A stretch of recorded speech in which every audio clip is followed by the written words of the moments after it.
నెలవారీగా వచ్చే 18,500 కోట్ల ఇన్కమ్ ప్రభుత్వ అవసరాలకు సరిపోవడం లేదన్నారు సీఎం రేవంత్ రెడ్డి.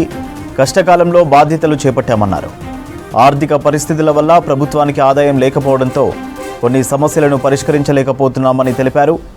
సెక్రటేరియట్లో Telangana gazetted officers association 2025 diary క్యాలెండర్ను ఆవిష్కరించారు రేవంత్ రెడ్డి.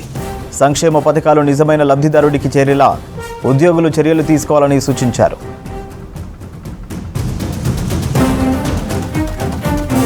అవుట్సోర్సింగ్ కాంట్రాక్ట్ ఉద్యోగులను రెగ్యులరైజ్ చేయలేని పరిస్థితి ఉందన్నారు సీఎం. అవుట్సోర్సింగ్ ఉద్యోగులను రెగ్యులరైజ్ చేసే అవకాశం లేదన్నారు. రెగ్యులరైజ్ చేస్తే న్యాయస్థానాల్లో సమస్యలు ఎదుర్కోవాల్సి వస్తుందన్నారు సీఎం. ఈ కార్యక్రమానికి ఉప ముఖ్యమంత్రి భట్టి విక్రమార్క, పిసిసి అధ్యక్షుడు మహేష్ కుమార్ గౌడ్, మంత్రులు ఉత్తమ్ కుమార్ రెడ్డి, కోమటిరెడ్డి వెంకటరెడ్డి, సీఎం సలహాదారు వేం నరేందర్ రెడ్డి, ఎమ్మెల్యేలు నాయని రాజేందర్ రెడ్డి, అడ్లూరి లక్ష్మణ్ తదితరులు హాజరయ్యారు.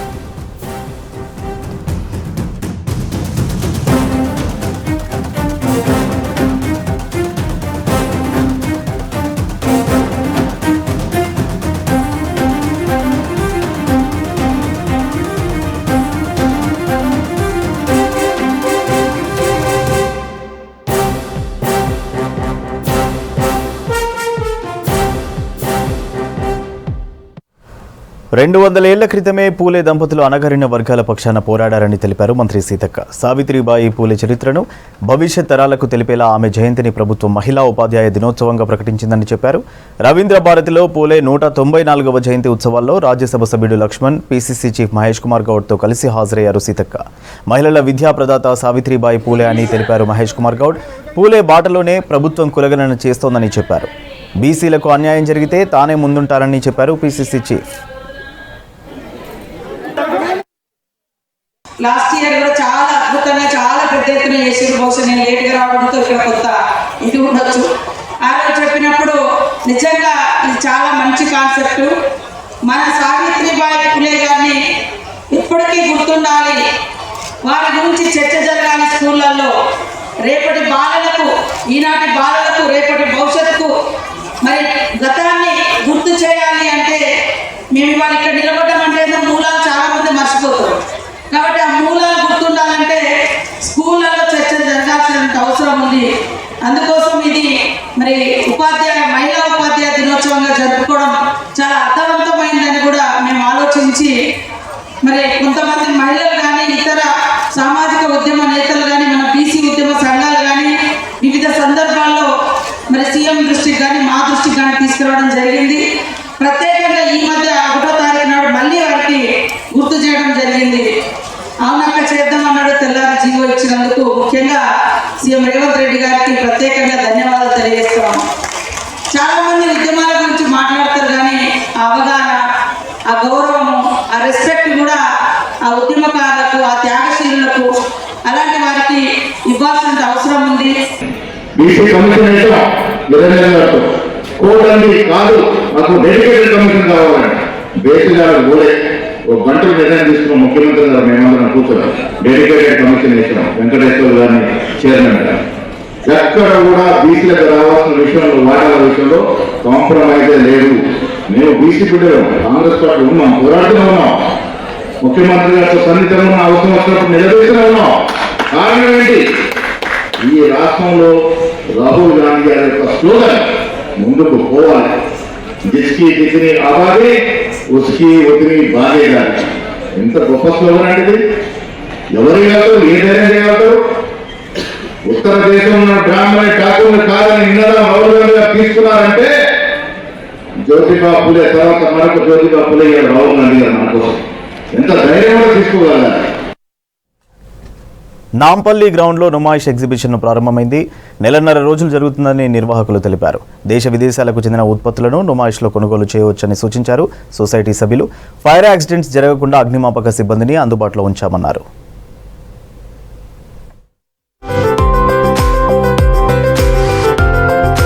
హైదరాబాద్ నాంపల్లి ఎగ్జిబిషన్ గ్రౌండ్లో నుమాయిష్ 2025ను ప్రారంభించారు ఐటీ శాఖ మంత్రి శ్రీధర్ బాబు. 47 రోజులు నుమాయిష్ ఎగ్జిబిషన్ జరుగుతుందని తెలిపారు నిర్వాహకులు. ఈ ప్రారంభోత్సవానికి మంత్రి పొన్నం ప్రభాకర్, టీపీసీసీ అధ్యక్షుడు మహేష్ కుమార్ గౌడ్తో పాటు నిర్వాహకులు, స్టాల్స్ యజమానులు పాల్గొన్నారు. 1938లో నుమాయిష్ ఎగ్జిబిషన్ మొదలైంది. అప్పటి నుంచి ప్రతి సంవత్సరం నిర్వహిస్తుంది సొసైటీ. 84వ ఆల్ ఇండియా ఇండస్ట్రియల్ ఎగ్జిబిషన్ లో దేశ విదేశాలకు చెందిన ఉత్పత్తులతో పాటు దాదాపు 2000 స్టాల్స్ ఏర్పాటు చేశారు. ఈసారి 25 లక్షల మంది సందర్శకులు వస్తారని అంచనా వేస్తున్నారు నిర్వాహకులు. అందుకు తగ్గట్టు ఏర్పాట్లు చేశారు. అగ్ని ప్రమాదాల నివారణ కోసం 1.5 లీటర్ల నీటి కెపాసిటీతో 2 సంపులను ఏర్పాటు చేశారు. 82 ఫైర్ పాయింట్స్ ను గుర్తించి సిబ్బందిని కేటాయించారు. వాచ్ టవర్స్ ను ప్రత్యేకంగా ఏర్పాటు చేశారు.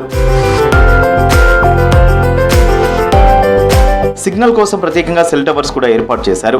ఓవైపు షాపింగ్, మరోవైపు ఎంజాయ్మెంట్ ఒకే దగ్గర దొరకడంతో నుమాయిష్ ఎగ్జిబిషన్ కు వెళ్లేందుకు ప్రజలు ఆసక్తి చూపుతారు. ఈసారి ఎంట్రీ టికెట్ ధర ₹50 నిర్ణయించగా 5 ఏళ్లలోపు పిల్లలకు ఉచితంగా ప్రవేశం కల్పిస్తామని తెలిపారు నిర్వాహకులు. ఈ నెల 7వ తేదీని స్పెషల్ డేగా మహిళలకు మాత్రమే ఎంట్రీ ఉంటుందన్నారు నుమాయిషీ సొసైటీ. ప్రతిరోజు మధ్యాహ్నం 3 గంటల నుంచి రాత్రి 10:30 వరకు నుమాయిష్ ఎగ్జిబిషన్ ఉంటుందని, వీకెండ్స్, హాలిడేస్లలో రాత్రి 11 వరకు నిర్వహిస్తామన్నారు. నుమాయిష్ నుంచి వచ్చే ఆదాయంతో 20 విద్యా సంస్థలు నడుస్తున్నాయని, అందులో 30,000 మంది విద్యార్థులు చదువుతున్నారని తెలిపారు నిర్వాహకులు. నుమాయిష్ 20 కాలేజీలను నిర్వహించడం గొప్ప విషయమన్నారు మంత్రి శ్రీధర్ బాబు. రాష్ట్ర ఉత్పత్తులను జాతీయ, అంతర్జాతీయ స్థాయికి తీసుకెళ్లేలా కార్యక్రమాలు చేపడుతున్నామని అన్నారు. సావిత్రిబాయి పూలే జయంతి సందర్భంగా ఆమెను స్మరిస్తూ ఎగ్జిబిషన్ సొసైటీ బాలికల విద్యను ప్రోత్సహిస్తుందన్నారు. నుమాయిష్ మరింత విజయవంతం కావాలని ఆకాంక్షించారు మంత్రి శ్రీధర్ బాబు. సగటున 25 లక్షల మంది ప్రతి సంవత్సరం ఈ ఎగ్జిబిషన్ ను విజిట్ చేస్తూ మరి పార్టిసిపేట్ చేస్తూ, కేవలం పార్టిసిపేషనే కాదు, ఈరోజు నుమాయిష్ అంతర్జాతీయ స్థాయిలో, జాతీయ స్థాయిలో ప్రఖ్యాతిగాంచిన ఈవెంట్ ఇది.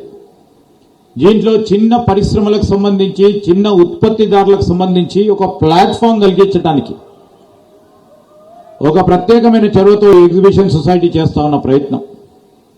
దీన్ని రాబోయే కాలంలో ఏ విధంగా వాల్యూ అడిషన్ చేయాలి అనే ప్రయత్న భాగంలోనే ఈరోజు ఎగ్జిబిషన్ సొసైటీకి సంబంధించిన పాలక వర్గం అంతా కూడా 84 సంవత్సరాలు గడిచినాయి.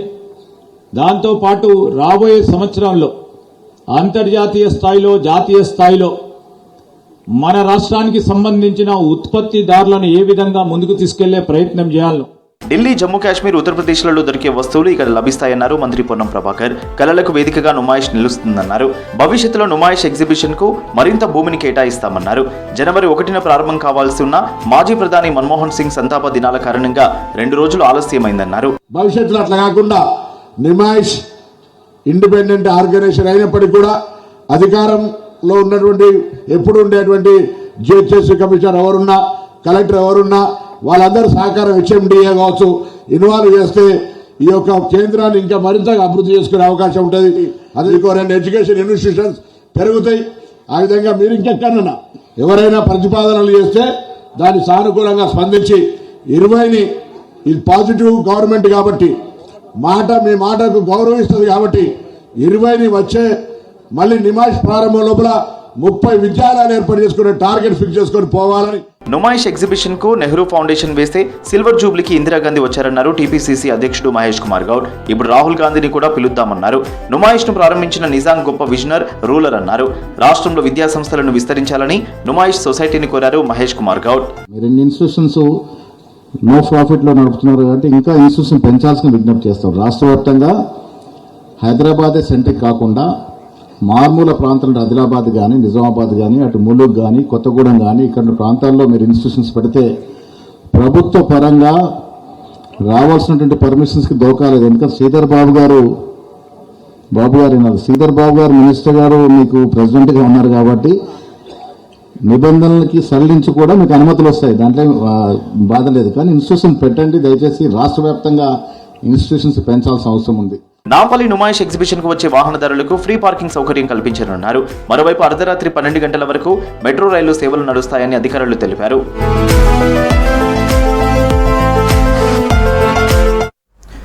సెక్రటేరియట్లో ఎన్నికల హడావిడి మొదలైంది. 10 ఏళ్ల తర్వాత జరుగుతున్న ఎలక్షన్లో గెలుపు నీదా నాదా అన్నట్లు జోరుగా ప్రచారం చేస్తున్నారు అభ్యర్థులు. ఎంపీ, ఎమ్మెల్యే ఎన్నికలను తలదన్నే విధంగా ప్రచారం చేస్తున్నారు. మరోవైపు రెస్టారెంట్లలో దావతులు ఇస్తున్నారట. వాట్సాప్ గ్రూపుల్లో కూడా విస్తృత ప్రచారం చేస్తూ గెలవడానికి ప్రయత్నం చేస్తున్నారు. రేపు జరిగే ఎన్నికల్లో గెలుపు ఎవరిది అనే ఉత్కంఠ మొదలైంది.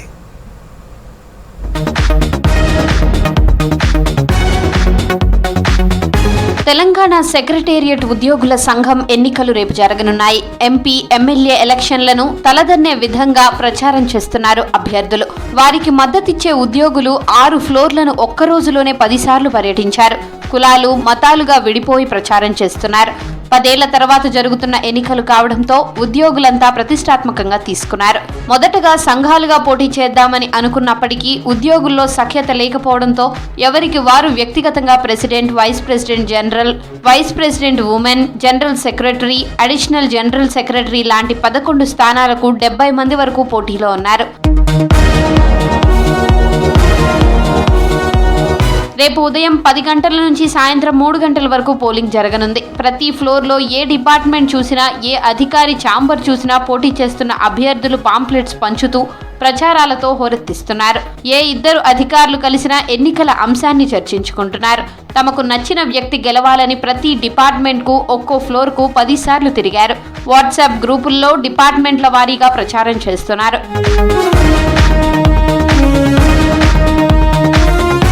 రాష్ట్రం ఏర్పడిన 10 ఏళ్ల తర్వాత జరుగుతున్న డాక్టర్ అంబేద్కర్ సెక్రటేరియట్ ఉద్యోగుల సంఘం ఎన్నికలు కావడంతో ప్రభుత్వ అనుకూల, వ్యతిరేక సంఘాలుగా విడిపోయి ప్రచారాన్ని జోరుగా చేశారు ఉద్యోగులు.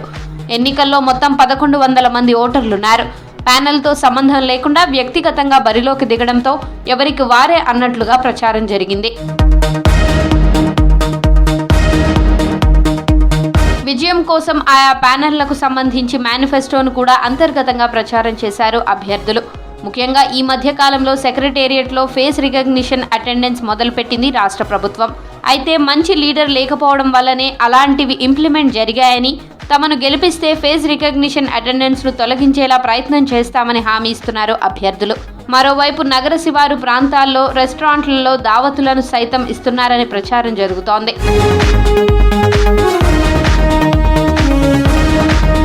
10 ఏళ్ల తరువాత జరుగుతున్న సెక్రటేరియట్ ఉద్యోగుల ఎన్నికల వల్ల ప్రభుత్వ అనుకూల, వ్యతిరేకంగా 2 వర్గాలుగా ఏర్పడ్డారు.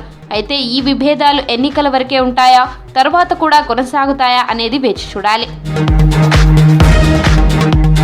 నేటి సమాజంలో ఆంగ్ల భాష కీలకంగా మారిందని అన్నారు రాష్ట్ర గవర్నర్ జిష్ణుదేవ్ వర్మ.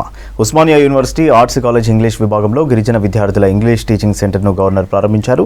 ప్రస్తుత సమాజంలో ఇంగ్లీష్ లాంగ్వేజ్ కమ్యూనికేషన్ కీలకంగా మారిందని అన్నారు. గ్రామీణ ప్రాంత విద్యార్థులు ఆంగ్ల భాష పట్ల నైపుణ్యాలు కలిగి ఉంటే ప్రపంచ స్థాయిలో ఎదగవచ్చని గవర్నర్ సూచించారు. వారి కోసం ఇంగ్లీష్ భాషలో శిక్షణ ఇచ్చేందుకు ముందుకు రావడం అభినందనీయమన్నారు. ఈ అవకాశాన్ని విద్యార్థులు సద్వినియోగం చేసుకోవాలని కోరారు governor Jishnu Dev Varma. And this day we say in Hindi, very lightly we say that जो दिखता है वो दिखता है, वो दिखना चाहिए. So you have to be very popular in communication skills. And this too, strengthening of communication skills is empowering a person. And languages, especially the language of expression. In this world, I know where ideas and policies and expressions are playing an important role.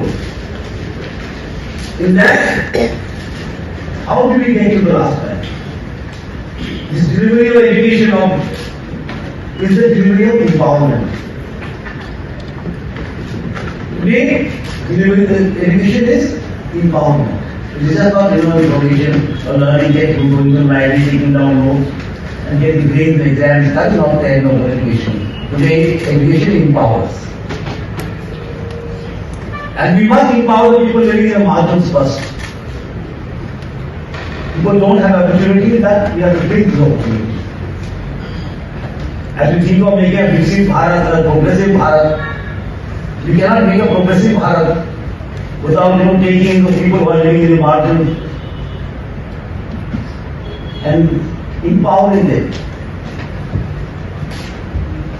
As you say, empowerment is not only financial. Financial inclusion is must, essential, imperative. Along with that, education empowerment is also a must to sustain that financial empowerment. There is a story, in the management story that I think you might have heard, a very old Japanese management theory. That he says, give a man a fish. If you give a man a fish, you will feed him one day. Teach him how to catch the catfish, and you will feed him lifelong. Knowledge ఎకానమీలో తెలుగువారు మరింత ఉన్నత స్థితికి ఎదగాలన్నారు AP CM Chandrababu. హైదరాబాద్లోని HICC వేదికగా ఏర్పాటు చేసిన ప్రపంచ తెలుగు సమాఖ్య 12వ ద్వైవార్షిక మహాసభలను ఆయన ప్రారంభించారు. ఎన్టీఆర్ చేతుల మీదుగా తొలిసారి ప్రపంచ తెలుగు సమాఖ్య మహాసభలు ప్రారంభమయ్యాయని గుర్తు చేశారు. అనంతపురం నుంచి ఆదిలాబాద్ వరకు, శ్రీకాకుళం నుంచి పాలమూరు వరకు ఎక్కడున్నా తెలుగువారంతా ఒక్కటే అన్నారు చంద్రబాబు.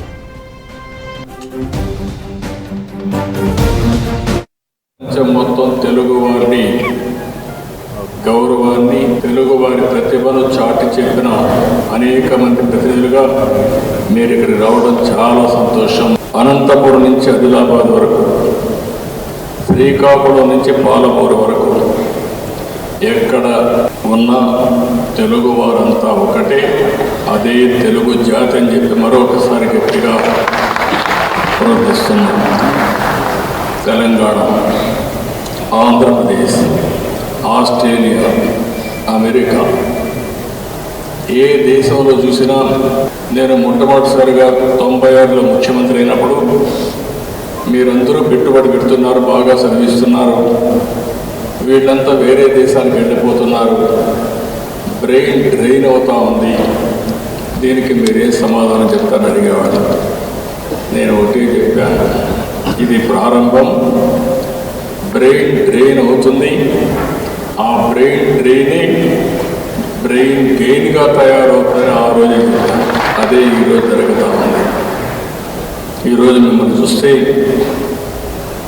ఎక్కడున్నా కూడా తెలుగు భాష మీద, మన సాంప్రదాయాలపైన, మన సంస్కృతి పైన ఉండే అభిమానంతో ఆంధ్రాలో, తెలంగాణలో ఉండే తెలుగువారి కంటే భాషని, సాంప్రదాయాలు కాపాడేది విదేశాల్లో ఉండే తెలుగువారే అని చెప్పి మరొకసారి ఈ ప్రాంతం అంతా రాళ్ళు రెప్పలు ఉండేవి.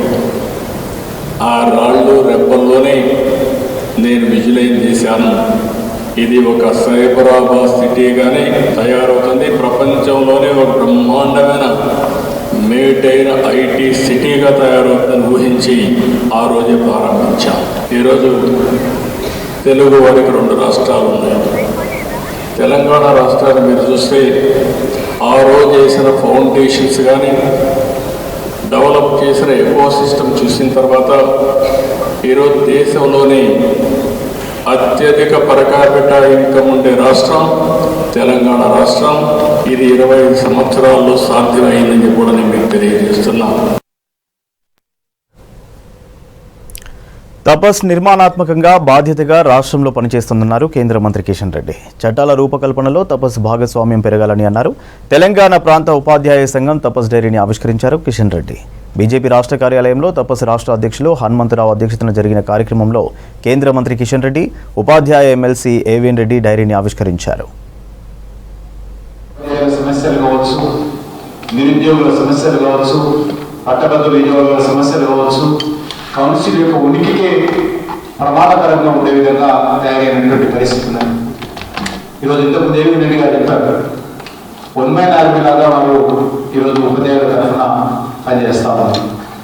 ఇంకా నేను మీ అందరినీ కోరేది ఒకటి, ఈరోజు ఉపాధ్యాయులు అనేటువంటి వాళ్ళు ఆ రోజు పెద్దగా ఆలోచన చేసి ఎవరికి ప్రత్యేకమైనటువంటి ప్రజాప్రతినిధి ఎక్కడ ఒకటి ఉండదు, ఒక ఉపాధ్యాయులకు మాత్రమే ప్రత్యేకంగా ఉండేటువంటి మరి ఎన్నికైనటువంటి ప్రజాప్రతినిధిగా శాసన మండలిలో మీకు అవకాశం ప్రత్యేకంగా ఉంది.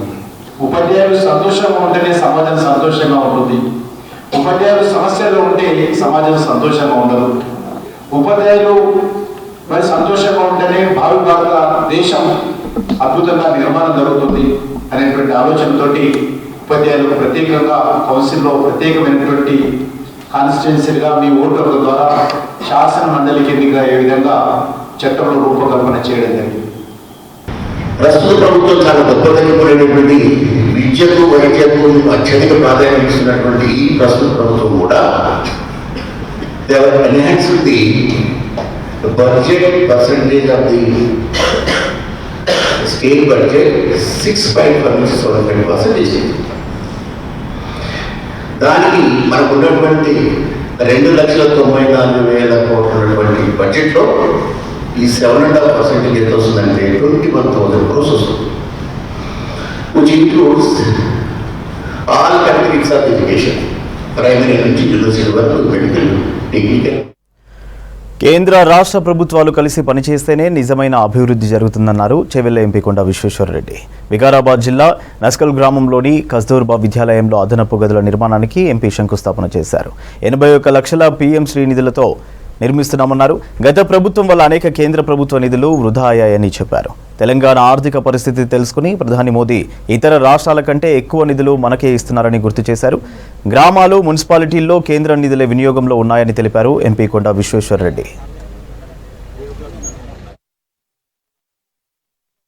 81 లక్షలతోటి ఇంకో అంతస్తు కట్టిస్తుండ్రు. ఇది ప్రధానమంత్రి పిఎం శ్రీ స్కీమ్ కింద స్కూల్స్ ఫర్ రైజింగ్ ఇండియా, ఆ స్కీమ్ కింద 81 lakhs. అంటే ఇది మొత్తము కేంద్ర ప్రభుత్వమే కాదు, అందులో 60% కేంద్ర ప్రభుత్వము, 40% రాష్ట్ర ప్రభుత్వము కలిసి చేస్తున్నారు. ఇంకా సంతోషం ఎందుకంటే కేంద్ర ప్రభుత్వము ఇంకా రాష్ట్ర ప్రభుత్వం కలిసి పనిచేస్తే నిజమైన అభివృద్ధి అవుతుంది. ఎన్నో నిధులు ఉన్నాయి. కేంద్ర ప్రభుత్వం 70% ఇస్తుంది, రాష్ట్ర ప్రభుత్వం 30% ఇస్తుంది. కానీ 30% ఇయ్యనందుకు ఆ 70% కూడా వృధా అయిపోయినాయి. ఇటువంటి వేలాది కోట్లు ఇంతకు ముందున్న ప్రభుత్వం కిందనే. సంతోషం, ఈసారి కేంద్ర ప్రభుత్వం రాష్ట్ర ప్రభుత్వం కలిసి ఇటువంటి కార్యక్రమాలు చేస్తున్నాం, చాలా సంతోషం. ఈరోజు పార్టీలకు అతీతంగా, రాజకీయాలకు అతీతంగా మొత్తం భారతదేశం అభివృద్ధి కావాలంటే ప్రతి రాష్ట్రం అభివృద్ధి కావాలని కేంద్ర ప్రభుత్వం ముందుకు పోతుంది. అందుకే తెలంగాణ ఆర్థిక పరిస్థితి తెలుసు, అందుకే ప్రత్యేకంగా ఇక్కడ దృష్టి పెట్టి వేరే రాష్ట్రాల కంటే ఎక్కువ ఇస్తున్నాయి అన్ని రంగాలలో. శబరిమల వెళ్లే మార్గంలో ఉన్న వావర్ మసీద్కు అయ్యప్ప స్వాములు వెళ్లకూడదన్నారు గోషమహల్ ఎమ్మెల్యే రాజా సింగ్. మాలదారులు నిష్ఠగా 41 రోజులు దీక్ష చేసి సమాధి ఉన్న మసీద్లోకి వెళ్తే అపచారమన్నారు. గతంలో వావర్ మసీద్కు వెళ్లాలని తప్పుడు ప్రచారం చేశారన్నారు. భాగ్యనగర్ అయ్యప్ప సేవా సమితి ఆధ్వర్యంలో శబరిమలలోని నీలకల్ దగ్గర ఉన్న స్వాములకు ఈ నెల 7 నుంచి 14 వరకు అన్నదానం చేసే సామాగ్రిని తీసుకెళ్లే లారీని జెండా ఊపి ప్రారంభించారు. శబరిమలకు వెళ్లే స్వాములకు 2 తెలుగు రాష్ట్రాల ప్రభుత్వాలు అన్నదానం ఏర్పాటు చేయాలని కోరారు రాజా సింగ్. మంచి కార్యక్రమాలు ఈ ఆర్గనైజేషన్ నుంచి జరుగుతుంది. నేను ఆర్గనైజర్ ప్రెసిడెంట్ గారికి, ఆల్ అయ్యప్ప భక్తులకి నా నుంచి శుభాకాంక్షలు, అదేవిధంగా ధన్యవాదాలు. అదేవిధంగా నేను ముఖ్యమంత్రి రేవంత్ రెడ్డి గారికి ఒక రిక్వెస్ట్ చేయాలనుకుంటున్నాను. ఒక చిన్న సొసైటీ కేరళలో మా తెలంగాణ నుంచి చాలా వరకు అయ్యప్ప భక్తులు వెళ్తారు. వాళ్ళకి ఎక్కడ ఫుడ్ వ్యవస్థ ప్రాబ్లం కానీ ఉండే వ్యవస్థ అట్లాంటి చాలా వరకు ప్రాబ్లం వాళ్ళకి జరుగుతుంది. ఒక చిన్న సొసైటీకి ఒక మంచి ఆలోచన పెట్టుకొని 16 years నుంచి వాళ్ళ ఒక సేవ అక్కడ చేస్తున్నారు. తెలంగాణలో వచ్చిన ఒక కొత్త గవర్నమెంట్, కాంగ్రెస్ గవర్నమెంట్, కేరళలో ఉన్న గవర్నమెంట్కి మీకు ఒక మంచి ఒప్పందం ఉంది. మీరు కూడా కేరళ ముఖ్యమంత్రి గారికి ఒక లేఖ రాయాలని నేను మీకు కోరుతున్నాను. ఆ లేఖలో మీరు ఏం రాయాలంటే తెలంగాణ నుంచి వచ్చిన భక్తుల గురించి, అక్కడ దాదాపు ఒక 10 ఎకరాల ల్యాండ్ తెలంగాణ గవర్నమెంట్కి ఇవ్వాలి.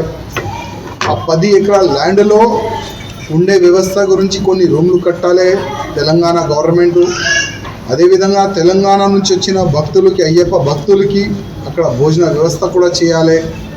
అట్లాంటి మంచి వ్యవస్థల గురించి ఒక 10 ఎకరాల ల్యాండ్ కేరళ ప్రభుత్వంకి అడగాలని నేను రేవంత్ రెడ్డి గారికి రిక్వెస్ట్ చేస్తున్నాను. రాజ్యాంగ నిర్మాత బాబాసాహెబ్ అంబేద్కర్పై అనుచిత వ్యాఖ్యలు చేసిన కేంద్ర హోంమంత్రి అమిత్ షాను తక్షణమే మంత్రివర్గం నుంచి బర్తరఫ్ చేయాలని తెలంగాణ మాల సంఘాల జేఏసీ డిమాండ్ చేసింది. సోమాజిగూడ ప్రెస్ క్లబ్లో ఏర్పాటు చేసిన మీడియా సమావేశంలో జేఏసీ చైర్మన్ జి చెన్నయ్య, నేతలు చెరుకు రామచందర్, మందల భాస్కర్, బూర్గుల వెంకటేశ్వరులు పాల్గొన్నారు. దేశ పౌరులందరికీ గుండెల్లో చిరకాలంగా నిలిచిపోయే వ్యక్తి అంబేద్కర్ను విమర్శించడం అంటే దేశ పౌరులందరికీ విమర్శించినట్టు అని అన్నారు. దీనికి బాధ్యత వహిస్తూ అమిత్ షా క్షమాపణలు చెప్పాలని డిమాండ్ చేశారు. స్పందించకపోతే ఈ నెల 6న రాష్ట్ర వ్యాప్తంగా ఆందోళనలు నిర్వహించడంతో పాటు బీజేపీ ప్రధాన కార్యాలయాల దగ్గర భారీ నిరసన కార్యక్రమాన్ని చేపడతామని హెచ్చరించారు నేతలు. అంటారు అంబేద్కర్ను అనే బదులు రాముని అంటే ముక్తి కలుగుతుందా? నీవు ప్రమాణ స్వీకారం చేసింది ఎవరు రాసిన రాజ్యాంగంలా మోడీ గారు కూడా అన్నారు అంబేద్కర్ పుణ్యాన్ని నేను ప్రైమ్ మినిస్టర్ అయినని.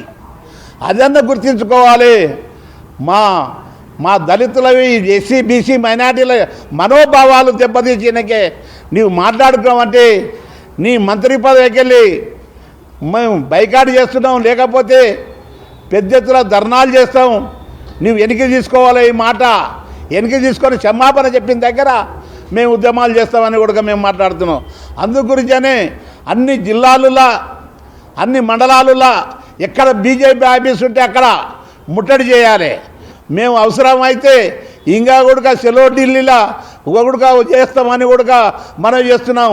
అమిత్ షా గారు ఏదైతే మాట్లాడాడో దాదాపుగా వారం 10 రోజులు అవుతున్నప్పటికీ కూడా దేశవ్యాప్తంగా అవమానకరంగా మాట్లాడినటువంటి అమిత్ షాని బర్తరఫ్ చేయాలని, ఆయనను మంత్రి పదవి నుంచి తొలగించాలనేటువంటి డిమాండ్ తోటి దేశవ్యాప్తంగా పెద్ద ఎత్తున ఉద్యమాలు జరుగుతూ ఉంటే ఇంతవరకు కూడా ఆయన పైన చర్యలు తీసుకోకపోవడాన్ని తీవ్రంగా ఖండిస్తూ భారతీయ జనతా పార్టీ 20 కోట్లున్నటువంటి దళితులకి యుద్ధ ప్రాతిపదికన క్షమాపణ చెప్పాలని ఈ యొక్క జేఏసీ డిమాండ్ చేస్తూ ఉంది.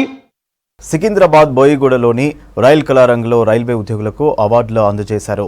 South central railway general manager Arun Kumar Jain 2024 సంవత్సరంలో సౌత్ సెంట్రల్ రైల్వేలోని వివిధ విభాగాలలో నైపుణ్యం ప్రదర్శించిన ఉద్యోగులకు విశిష్ట రైల్ సేవ పురస్కారం పేరుతో అవార్డులను అందజేశారు. 80 మంది ఉద్యోగులు ఈ అవార్డులను అందుకున్నారు.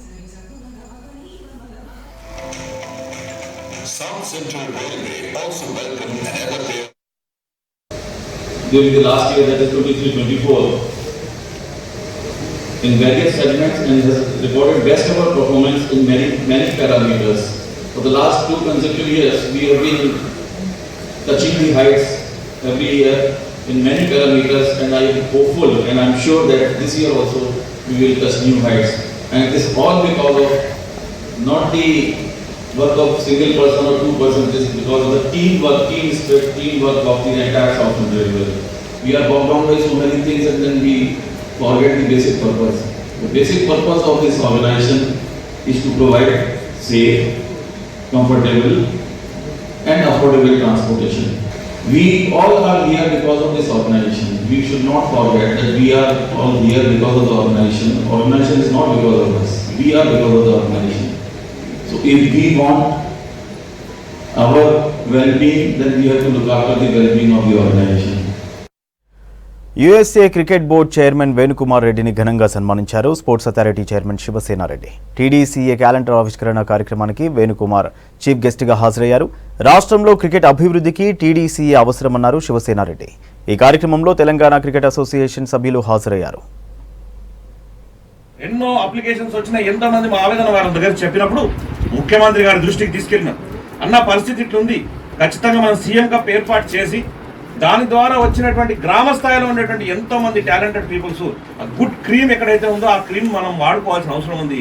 మీరు చెప్పిన ఆలోచన ప్రకారం రేపు నాడు ఒలింపిక్స్ వరకు పోవాలంటే గ్రామ స్థాయిలో ఉన్న విద్యార్థులను మనం వాళ్ళని తయారు చేస్తేనే అన్నప్పుడు ఇదే సీఎం కప్ ద్వారా గ్రామం నుంచి మండలానికి, మండలం నుంచి జిల్లా స్థాయికి, జిల్లా స్థాయి నుంచి రాష్ట్ర స్థాయికి వచ్చిన వాళ్ళందరినీ ఒక అకాడమీలో ఏర్పాటు చేసి వారికి స్పెషల్ ట్రైనింగ్ ఇచ్చి వారందరినీ రాబోయే రోజుల్లో నేషనల్కి, ఇంటర్నేషనల్కి పంపే విధంగా ఈరోజు కార్యాచరణ సిద్ధం చేస్తుంది స్పోర్ట్స్ అథారిటీ.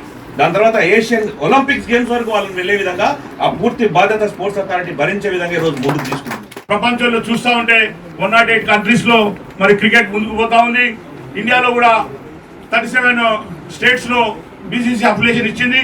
మరి తెలంగాణలో మాత్రము గ్రామీణ ప్రాంతం క్రీడాకారులకు చాలా తక్కువ అఫిలియేషన్స్ మరి మాకు ఛాన్సెస్ వస్తూ ఉన్నాయి.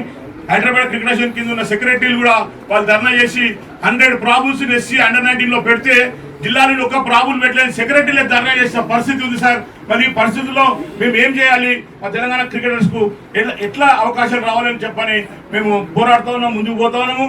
అదేవిధంగా కిషన్ రెడ్డి గారు కూడా, మంత్రి గారు కూడా మేము వినతి పత్రం ఇచ్చాము. వారు అమిత్ షా గారితో మాట్లాడుతున్నారు, వారి ఎంపీస్ అందరూ కూడా అమిత్ షా గారితో మాట్లాడుతూ ఉన్నారు. ఎట్లా ఈ సమస్యను సాల్వ్ చేయాలి, తెలంగాణ క్రికెట్ సపరేట్ అసోసియేషన్ ఇవ్వాలా లేకపోతే ఎట్లా మార్గం చూపించాలని చెప్పని వాళ్ళు ఆలోచన చేస్తా ఉన్నారు. అదేవిధంగా మరి రేవంత్ రెడ్డి గారు, ముఖ్యమంత్రి గారు కూడా తమ్ముని శివసేన రెడ్డి చెప్పాను. సో ఈ మీకందరికీ తెలంగాణ నుంచి గ్రామీణ ప్రాంతాల నుంచి వచ్చిన మీ అందరికీ కూడా ప్రాబ్లమ్స్ గ్రోయింగ్ స్పోర్ట్కి అప్కమింగ్ స్పోర్ట్కి ఎలాంటి ఇబ్బందులు ఉంటాయో మాకు కూడా అలాంటి ఇబ్బందులు ఉన్నాయి ప్రస్తుతానికి. But we shall overcome, working together, working with the aim of promoting the sport. We all should overcome all these obstacles and promote the sport, both in America, both in Telangana. So మీకు ఆ దిశగా ఏమన్నా సహాయ సహకారాలు any కావాలంటే America again always ఒలింపిక్స్లో number 1 ఉంటుంది అన్ని స్పోర్ట్స్. సో 2028 LA ఒలింపిక్స్లో క్రికెట్ కూడా ఇంక్లూడ్ చేయడం జరిగింది. 2028లో అమెరికాలో ఒలింపిక్స్ జరుగుతుంది, దాంట్లో క్రికెట్ జరుగుతుంది. Hopefully India America gold medal match ఆడాలని కోరుకుంటున్నారు. విన్నర్ ఎవరైనా కావచ్చు. బట్ ఈలోపు ఒలింపిక్స్ గురించి ఇంప్రూవ్ చేయడానికి if you want to observe study American sports market always. BC రిజర్వేషన్లపై ఎమ్మెల్సీ కవిత ధర్నా చేయడం హాస్యాస్పదమన్నారు కాంగ్రెస్ ఎమ్మెల్సీ బల్మూరి వెంకట్. 34% రిజర్వేషన్లను 23% తీసుకొచ్చిన ఘనత బీఆర్ఎస్ ప్రభుత్వానికి చెందుతుందన్నారు. బీసీ కార్పొరేషన్లకు నిధులను తగ్గించారని విమర్శించారు. బీసీలను ఓటు బ్యాంకుగా చూసిన బీఆర్ఎస్ పార్టీకి పోరాటం చేసే అర్హత లేదన్నారు. కులగణనతో అన్ని వర్గాలకు న్యాయం చేస్తామన్నారు. 14 బీసీ కార్పొరేషన్లను ఏర్పాటు చేసిన ఘనత కాంగ్రెస్కు దక్కుతుందన్నారు. అధికారం కోల్పోగానే బీఆర్ఎస్కు బీసీలు గుర్తొస్తున్నారని మండిపడ్డారు బల్మూరి. కల్వకుంట్ల కవిత గారు బీసీ రిజర్వేషన్ల పైన ధర్నా చేయడం అనేది చాలా హాస్యాస్పదం ఉంది. గత 10 ఏళ్ల మీ పరిపాలనలో బీసీ సోదరులకి ముందుగా మీరు ఏం చేసిరో దానిపైన స్పష్టత ఇవ్వాలి. 34% ఉన్న బీసీ రిజర్వేషన్ లోకల్ బాడీస్లో 23%కి తగ్గించిన ఘనత మీది. బీసీ కార్పొరేషన్స్కి కంప్లీట్గా నిధుల్ని ఆపేసిన ఘనత మీది. మీ ఎన్నికల్లో ముదిరాజ్కి 1 సీటు కూడా కేటాయించని ఘనత మీది. కనీసం మీ పరిపాలనలో బీసీల గురించి పట్టించుకోకుండా, బీసీల సంక్షేమం గురించి పట్టించుకోకుండా కేవలం బీసీలని ఒక ఓటు బ్యాంక్గా పరిగణలోకి తీసుకున్న ఒక ప్రభుత్వం మీ హయాంలో బీఆర్ఎస్ ప్రభుత్వం.